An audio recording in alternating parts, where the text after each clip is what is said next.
Te invitamos a comprometerte mes a mes y apoyar al DFI, Docencia Final Internacional. Tu donación es nuestro salario. Que Dios te bendiga.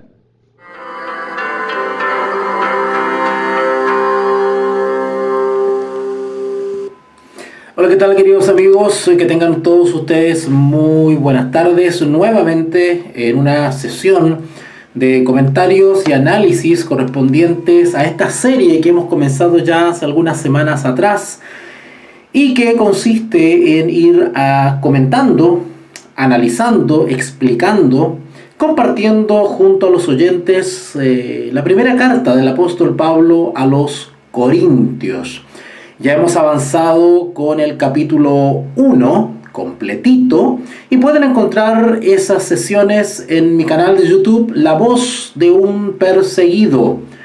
Dicho de paso, están invitados a la sección del mismo canal, Lista de Reproducción, donde encontrarán toda la serie de temas y publicaciones audiovisuales que he publicado hasta ahora.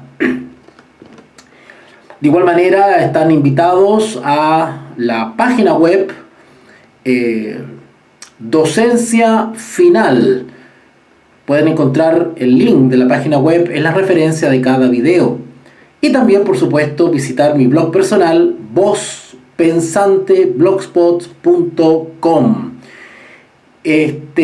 Vamos a iniciar con una oración para dar inicio a este corto comentario que haremos hoy, ya que vamos a estudiar, Dios mediante, 5 versículos. Comenzamos con el capítulo 2, Primera de Corintios, capítulo 2, del versículo 1 al 5. Así que vamos a orar.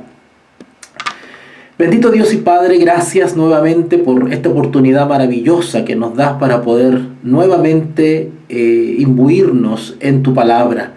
Ayúdanos a comprender y a asimilar aquellas cosas que fueron escritas hace tantos años y sin embargo tienen una aplicación maravillosa para nuestra vida espiritual hoy. Ayúdanos, Señor, bajo la presencia del Espíritu Santo, para que éste nos ilumine y nos guíe en el recorrido que haremos por estos textos. Te lo solicitamos y requerimos en el nombre de Jesús. Amén y amén.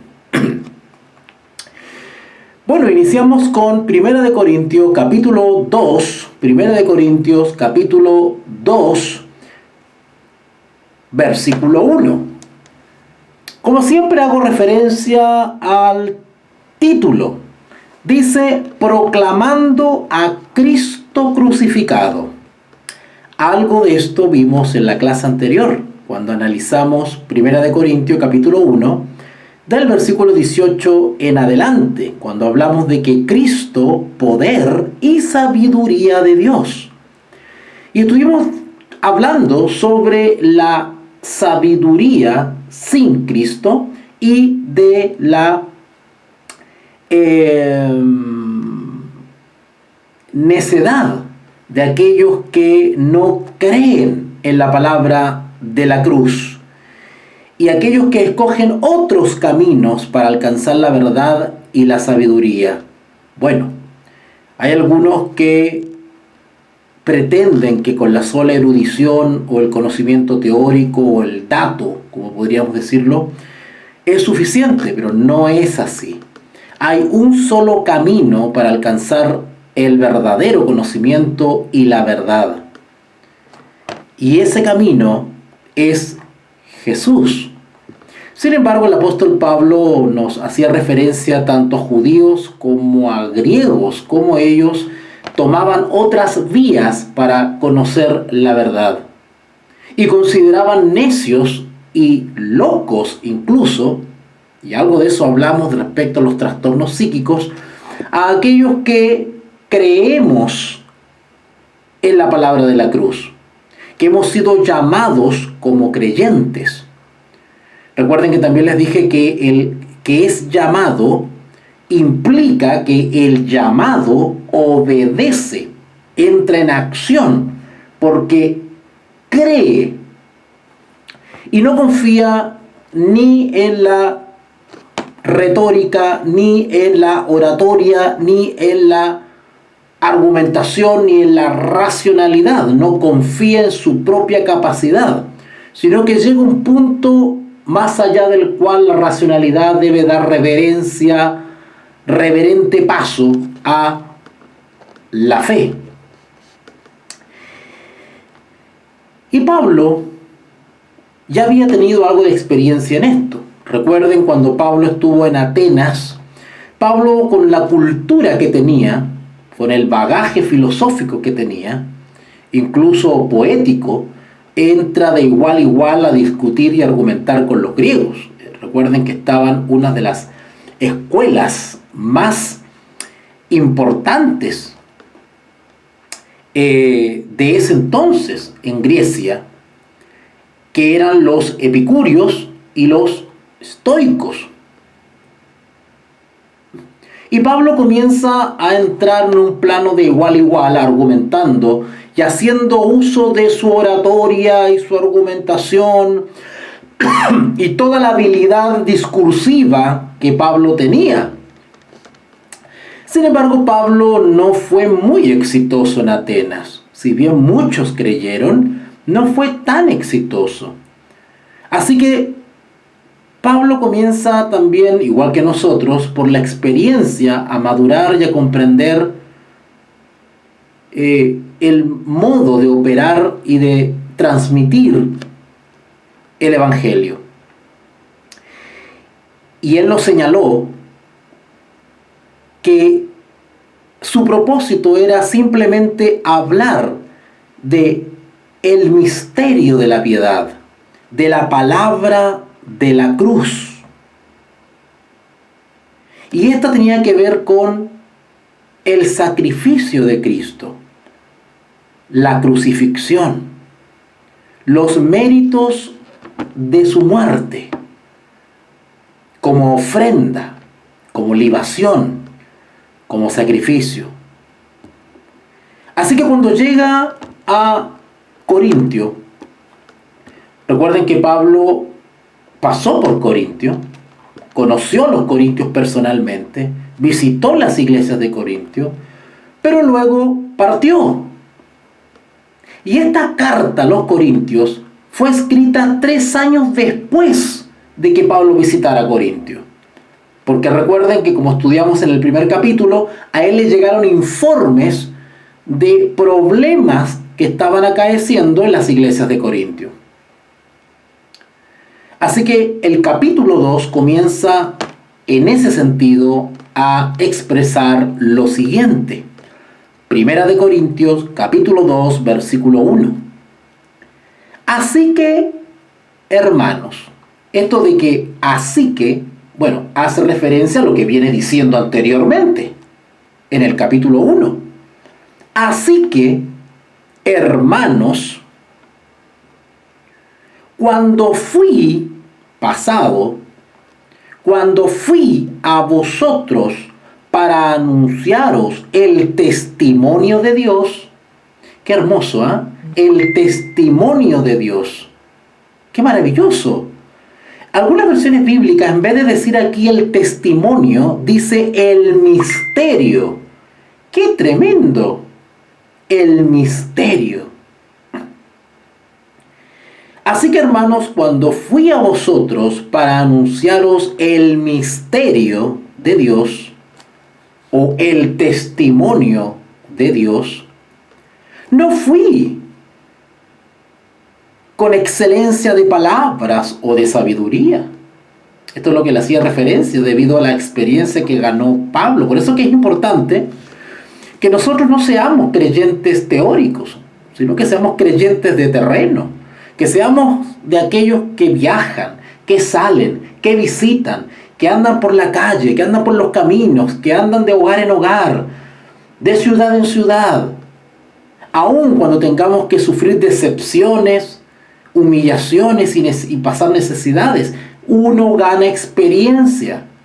La experiencia que se gana en el viaje misionero, en el trabajo misionero práctico, es de una riqueza que no tienen hoy por hoy muchos de los que se designan como predicadores.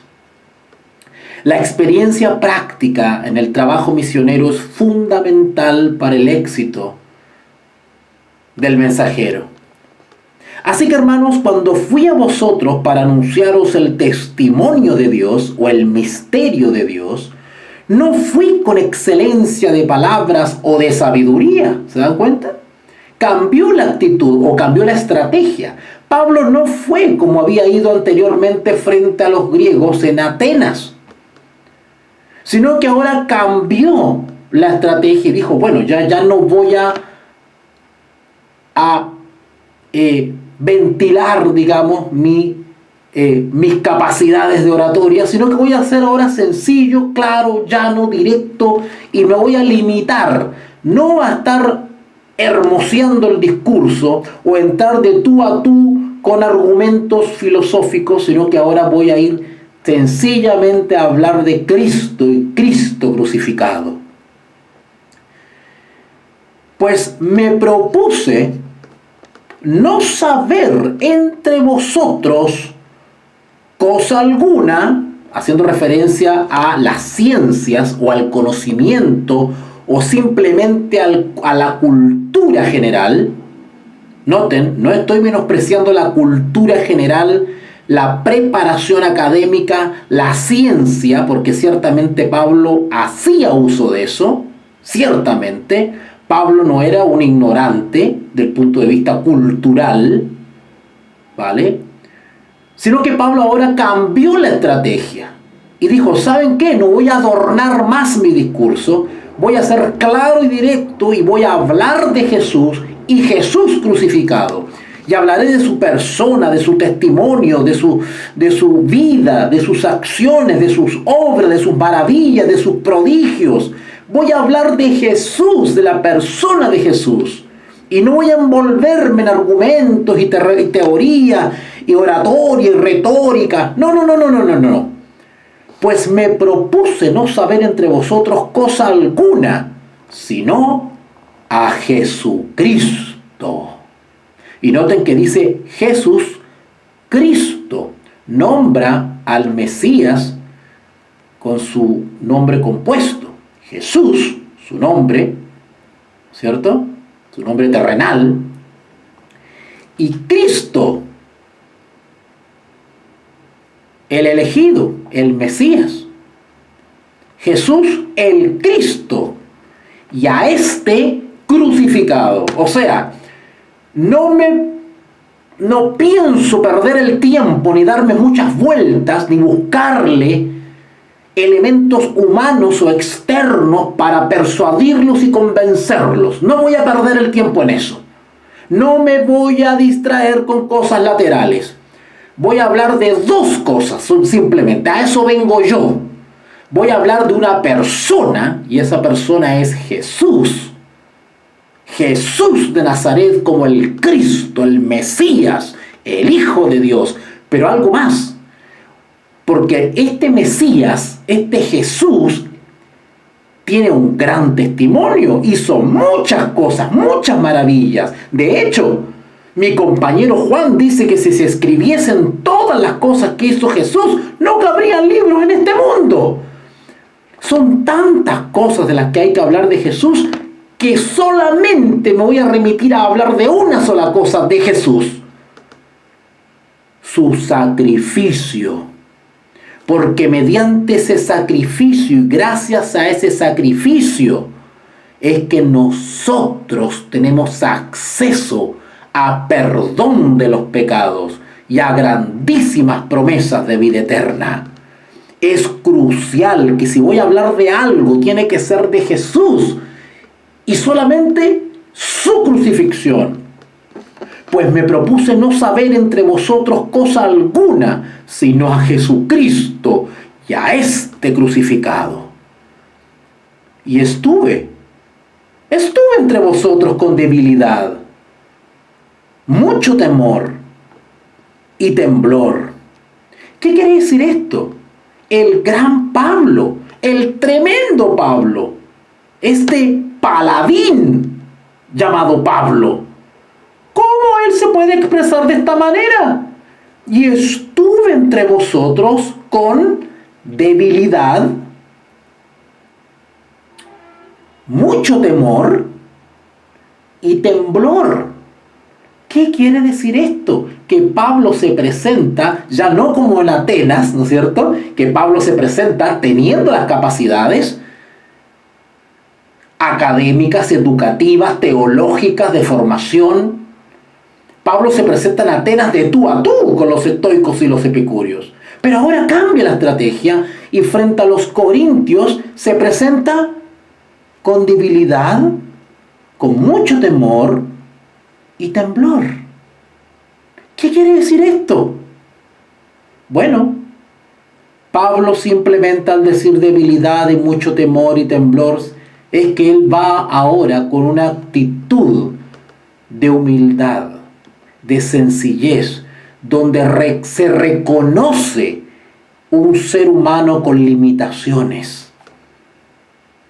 Ya no va con excelencia de palabras y palabras de sabiduría, con argumentación, de tú a tú con los atenienses, citando poetas, citando autores. No, ahora solamente se va a limitar a ir con sencillez misionera. Y solamente se va a limitar a hablar de Jesús y su sacrificio. Versículo 4. Y ni mi palabra, ni mi predicación fue con palabras persuasivas. O sea, no eché mano a ninguna técnica o alguna elegancia o a palabras rebuscadas para poder convencerlos o impresionarlos. No. Y ni mi palabra ni mi predicación fue con palabras persuasivas de humana sabiduría, sino que con demostración del Espíritu y de poder. Ahora esas serán mis herramientas para persuadirlos a ustedes respecto de Jesús. ¿Qué es que Pablo fue con demostración del Espíritu y de poder? ¿Qué es eso? Algo dijimos en las transmisiones anteriores. Cuando Pablo dice que fue con demostración del Espíritu, simplemente fue confiando en la evidencia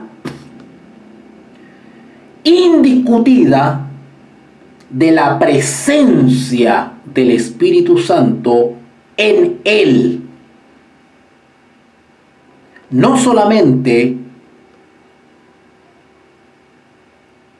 como morada del Espíritu Santo, como templo del Espíritu Santo, por la fe, sino que era evidente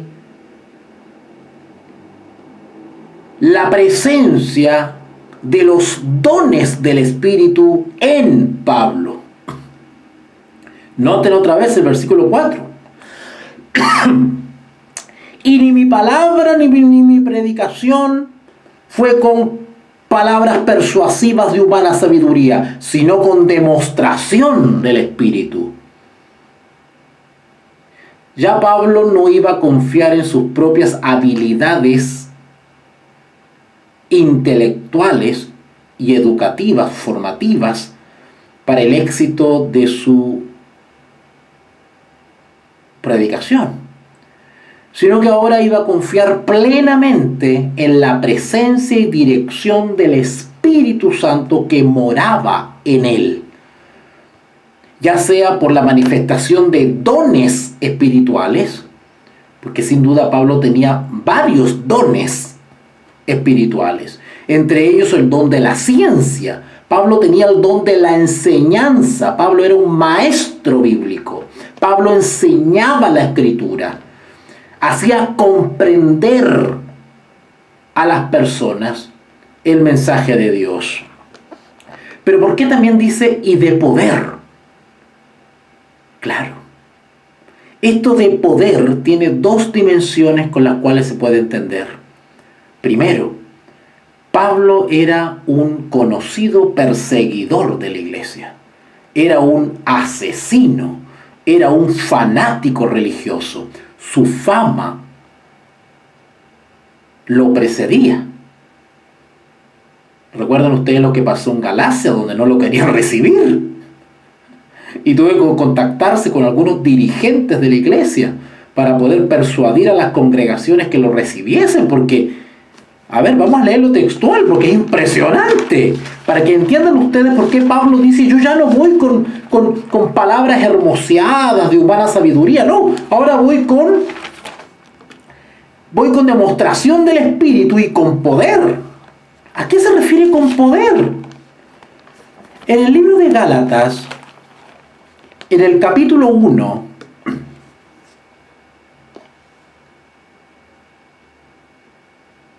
dice,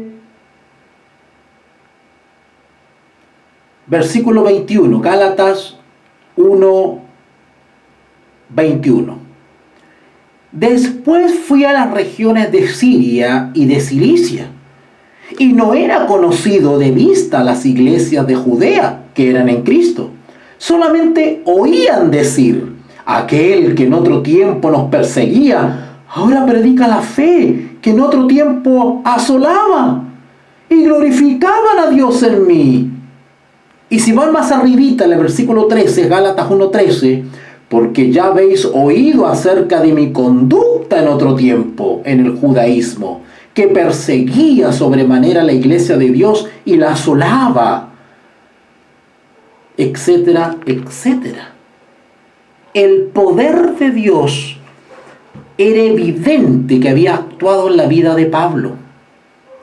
Pablo había sido transformado absolutamente, de perseguidor a discípulo, de perseguidor a perseguido. De ahí la evidencia del poder. El poder de Dios se evidencia en la vida de un creyente por la transformación de su carácter o de su ser.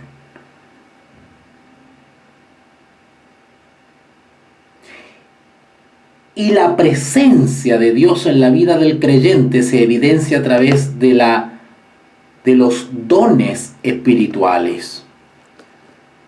Y ni mi palabra ni mi predicación fue con palabras persuasivas de humana sabiduría, sino con demostración del Espíritu y de poder. El poder que tiene Dios de actuar en nosotros para regenerar la naturaleza caída y restaurarnos a la imagen de Dios. Pablo fue o estaba siendo restaurado a la imagen de Dios. Pablo había sido perdonado de sus pecados. Pablo había sido hecho nuevo y estaba caminando en la senda de la obediencia por la fe. Así que las mayores credenciales de Pablo ahora al presentarse a los corintios era simplemente la demostración del Espíritu y de poder. Para que vuestra fe no esté fundada en la sabiduría de los hombres, sino en el poder de Dios.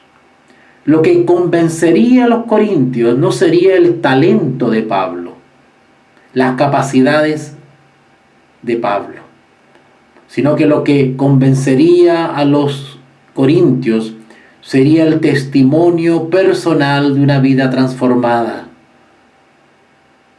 Las vidas transformadas en este tiempo del fin iluminarán la tierra con la gloria de Dios, porque dar gloria a Dios es vivir una vida transformada.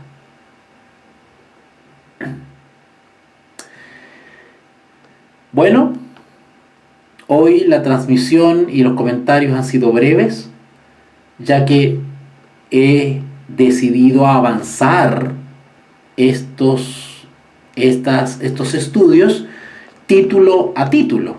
Y bueno, este título, Proclamando a Cristo Crucificado, del capítulo 2 de Primera de Corintios, es cortito. Solamente tenía 5 versículos.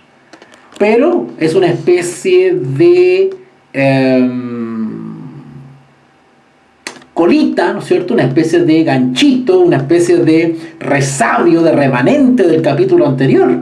Porque si ustedes se fijan en 1 Corintios 2:1, así que hermanos, ¿verdad? Es porque retoma más o menos o cierra lo que venía hablando en el capítulo 1. Así que hoy nos ha tocado hablar entonces de 1 Corintios capítulo 2, del versículo 1 al 5.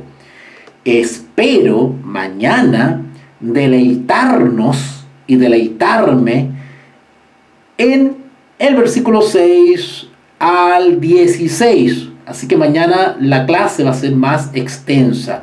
Mañana nos toca ver la revelación por el Espíritu de Dios. ¿Qué quiere decir eso? ¿Qué quiere decir eso? ¿Por qué Pablo dice en el versículo 6, sin embargo, hablamos sabiduría? ¡Wow! Otra vez Pablo con estas expresiones que parece que se contradijese. Primero nos dice acá que ni su palabra ni su predicación fue con humana persuasión. Y él no echó mano a sabiduría humana, sino que fue con demostración del Espíritu y poder de Dios. Pero sin embargo, a pesar de eso, dice el versículo 6, hablamos sabiduría entre lo que hemos alcanzado madurez. Y sabiduría no de este siglo, ahí está la diferencia, ni de los príncipes de este siglo que perecen. ¡Wow! ¿Se dan cuenta? Claro que hablamos con sabiduría, pero no es una sabiduría que deriva de los hombres. Es una sabiduría dada por Dios, por su Espíritu y por su misericordia. Así que les agradezco que me hayan acompañado, esperando que esta transmisión sea de bendición y de motivación para muchos que quieren comprender y disfrutar de la palabra de Dios. Agradezco a aquellos que me han apoyado y que me siguen apoyando mes a mes, porque su donación es mi salario. Oremos. Bendito Dios y Padre, gracias nuevamente porque hemos concluido este breve comentario de tu palabra. Gracias porque la recibimos por la fe, la recibimos con amor y la recibimos con beneplácito. Ayúdanos a poder perseverar en ella, atesorarla, recordarla y practicarla. Bendice a aquellos que escuchen esta transmisión y abre su mente con el poder del Espíritu para que puedan recibir esta palabra de todo corazón. A aprender como el apóstol Pablo a limitarnos solamente a hablar de Jesucristo y a este crucificado. A gozarnos en la palabra de la cruz y a exaltar al garante, al único capaz de afirmarnos en el camino de la verdad, de la justificación, de la santificación y de la eterna redención. Despídenos en esta noche con tu bendición, en el nombre de Jesús. Te invitamos a comprometerte mes a mes y apoyar al DFI, Docencia Final Internacional. Tu donación es nuestro salario. Que Dios te bendiga.